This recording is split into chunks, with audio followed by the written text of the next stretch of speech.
नमस्कार दोस्तों, मैं तनस आपका स्वागत करता हूं मेरे चैनल की एक और नई फ्रेश वीडियो में। तो पिछली वीडियो मैंने बनाई थी अपनी म्यूचुअल फंड्स के बारे में। तो उसमें किसी ने डाउट पूछा था कि अच्छा म्यूचुअल फंड चूज कैसे करें, कैसे पता चले कि लॉन्ग टर्म के लिए कौन सा म्यूचुअल फंड अच्छा है, कौन सा बेकार है, किस में अप्लाई करना चाहिए, किस में इन्वेस्ट करना चाहिए, किस में नहीं करना चाहिए। तो आज मैं उसी के बारे में बताऊंगा कैसे अपन चूज करें, कैसे सेलेक्ट करें आपके लिए कौन सा म्यूचुअल फंड अच्छा है। म्यूचुअल फंड चूज करने के लिए सबसे पहले आपको पता होना चाहिए कि आपको किस लिए इन्वेस्ट करना है। शॉर्ट टर्म के लिए इन्वेस्ट करना है, लॉन्ग टर्म के लिए इन्वेस्ट करना है। तो बेसिकली ये वीडियो मेरी लॉन्ग टर्म के लिए कैसे इन्वेस्ट करें उसके लिए होने वाली है। तो पहली बात, तो लॉन्ग टर्म के लिए इन्वेस्ट करने के लिए आपको ऑब्वियसली उन कंपनीज में इन्वेस्ट करना पड़ेगा जिनमें रिस्क कम हो और रिटर्न्स ज्यादा हो, पर उतने भी ज्यादा नहीं कि भयंकर रिस्क लेके रिटर्न्स दे रहे हैं। ऐसा नहीं, रिस्क भी बैलेंस आउट हो और रिटर्न्स भी बैलेंस आउट हो।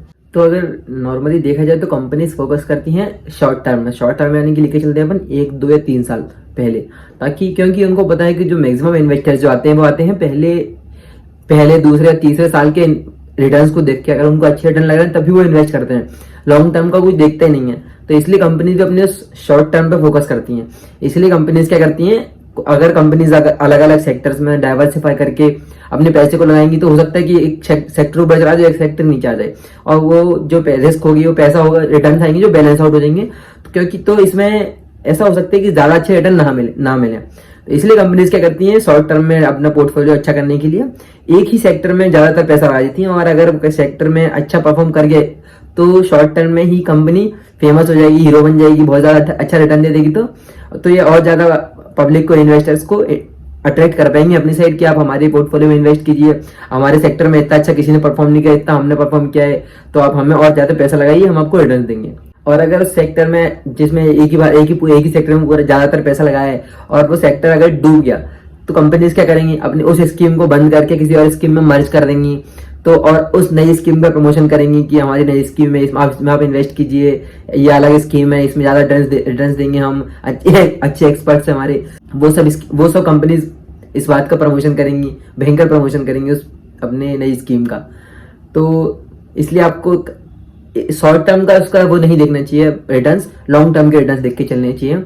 कि अगर कंपनी ने मान लो एक बार उसका लक काम कर गया, तो मान लो 2017 से लेकर 2022 तक कंपनी का लक काम कर गया कि हाँ उसने अच्छे रिटर्न दिए, पर उससे पहले का भी चेक करते हैं। अगर अपन 2012 से 2017 में देखें, 2007 से 2012 में देखें, अगर अपन इनमें देखेंगे तो अगर तब भी तीनों में अगर तीनों टाइम अगर कंपनी ने अच्छा परफॉर्म किया है, कंसिस्टेंट परफॉर्म किया, जितना प्रॉमिस किया उतना, इसका मतलब कंपनी अच्छी है। लेकिन क्योंकि लक तो कभी कभार ही चलता है, तो हो सकता है उसका लक पहले चल गया हो या फिर अभी चल गया हो, पहले ना चला हो। इसलिए हमेशा उन कंपनीज पे ध्यान देना चाहिए जो कंसिस्टेंट है अपने रिटर्न्स के प्रति, कि अच्छा रिटर्न दे रहे हैं।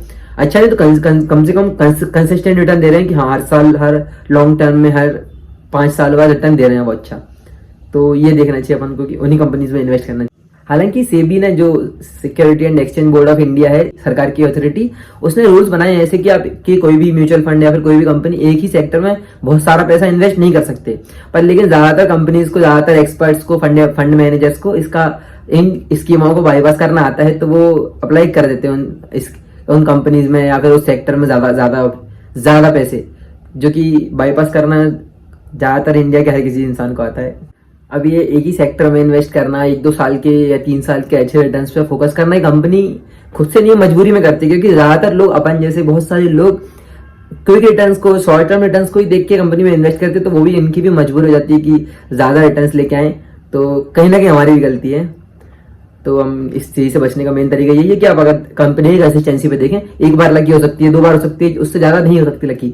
तो एक सेक्टर में लगा के कभी ना कभी तो डूबेगी ही। तो अगर कंपनी ने डाइवर्सिफाई करके रखा है शेयर्स को, और उसका अगर आप जान सकते हैं, कहीं से पता लगा सकते हैं कि कंपनी का एक्सपर्ट या फंड मैनेजर कौन है, उसको जान सकते हैं, तो उस कंपनी में आप इन्वेस्ट करें। वरना आपके लिए रिस्की हो सकता है उस कंपनी में इन्वेस्ट करना, अगर ऐसा नहीं है। और इसमें एक और चीज देखना चाहिए कि कंपनी का एक्सपेंस रेशियो क्या है। जितना कम एक्सपेंस रेशियो हो उतना ज्यादा अच्छा रहेगा। एक्सपेंस रेशियो मतलब कि कंपनी कितना पैसा अपना मार्केट में इन्वेस्ट कर रही है और कितना पैसा as a salary fund manager और एक्सपर्ट्स को, टीम को दे रही है। तो जितना ज्यादा कम अगर अपनी टीम को देगी, वो उतना ही ज्यादा चांस होंगे कि अपना उतना ही ज्यादा पैसा मार्केट में इन्वेस्ट होगा अपना। तो ये भी अपन को देख के चलना चाहिए। और एक एंजल वन करके ऐप है जो सारी चीजें बताता है कि उसमें मैक्सिमम चीजें म्यूचुअल फंड के बारे में बता दी जाती है कि उसका मैनेजर कौन है और मैनेजर कितने टाइम से ये वाला मैनेजर कितने टाइम से है, उसमें रिसेंट मैनेजर है अगर तो वो कब आया है, और ज़्यादातर इसकी चीज़ें म्यूचुअल फंड के बारे में उसकी रेटिंग वगैरह सब देते हैं वो एंजल वन के एक्सपर्ट्स। तो उसकी रेटिंग को भी आप देख सकते हैं, जिसकी मैं अभी स्क्रीन रिकॉर्डिंग यहाँ पे डाल दूंगा।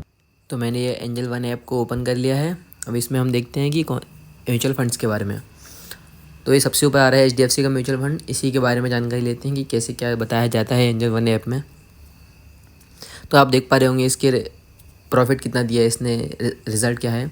तो अपन देखते हैं 3 साल में, 5 साल में, अपन देखते हैं ऑल टाइम हाई में। तो ऑल टाइम में अगर देखें तो 2014 के बाद से 2019 में इसने अच्छे रिटर्न दिए हैं, और 2019 के बाद से 2023 तक भी इसने अच्छे रिटर्न दिए हैं। तो इसका मतलब ये क्या कहा जा सकता है कि ये स्कीम अच्छे कंसिस्टेंट स्कीम है। तो और इसमें इस ऐप में और भी चीज़ें बताई जाती हैं, SIP कैलकुलेटर वगैरह, और इसमें रिस्क भी बताते हैं कि कितना रिस्क है। तो इस स्कीम में जो अभी देखिए अपन ने उसमें बहुत हाई रिस्क है।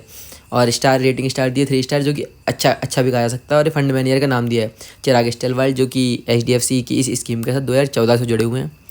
और ऐसे बहुत सारी कंपनीज़ के नाम बताएं किस किस में कितना % इन्वेस्ट किया गया है HDFC की इस स्कीम में, बहुत सारे बताए गए हैं। और नीचे सबसे लास्ट पे HDFC की सिमिलर स्कीम्स जो स्कीम्स जैसी हैं उनके बारे में बताया गया है।